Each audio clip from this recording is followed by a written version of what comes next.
এমনিতেই আমার সত্যি কথা বলতে রাত্রেবেলা কোনো রান্নাই করতে আমার ইচ্ছে করে না। তবে আজকে আমাদের বাড়িতে যে মেনুটা হয়েছে সেটা খাওয়ার সময় গরম গরম না বানালে খাওয়ার ঠিক মজাটাই আসে না। রোজ তো আমি দিদির বাড়ি যাই সন্ধ্যাবেলা, আর দিদির বাড়ি থেকে রাত্রেবেলা ফিরে চুলটা একদম টঙে বেঁধে নিয়ে চলে যাই আমি আমার হেসে। আজকে যেহেতু মঙ্গলবার তাই আজকে আমি নিরামিষই খাই, আর তাই আজকে একদম সিম্পল রান্না করেছিলাম। 5 ফোড়ন দিয়ে মুসুর ডাল, ভাত আর বড়া ভাজা, সাথে নিজের জন্য কয়েকটা পাঁপড়ও ভেজে নিয়েছিলাম দুপুরবেলা খাওয়ার জন্য। বড়া ভাজার সময় যে আমি বেসনের ব্যাটারটা তৈরি করে রেখেছিলাম সেটা একটু রাতের জন্য রেখে দিয়েছিলাম, রাতে ভাতের সাথে খাওয়ার জন্য। বেশ কয়েকটা আলুর পকোড়া আর সাথে কিছু পাঁপড় ভাজা মেজে নিয়েছিলাম। তারপরে যে বাসনটুকু বেরিয়েছিল সেটা সুন্দর করে মেজে নিয়ে রান্নাঘরটা একটু গুছিয়ে টুছিয়ে গ্যাসটাও সুন্দর করে পরিষ্কার করে নিয়েছি।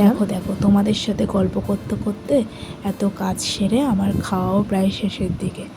তা তোমরা কিন্তু অবশ্যই কমেন্ট করতে এটা ভুলো না যে তোমরা আজকে লাঞ্চ আর ডিনারটা কী দিয়ে সারলে।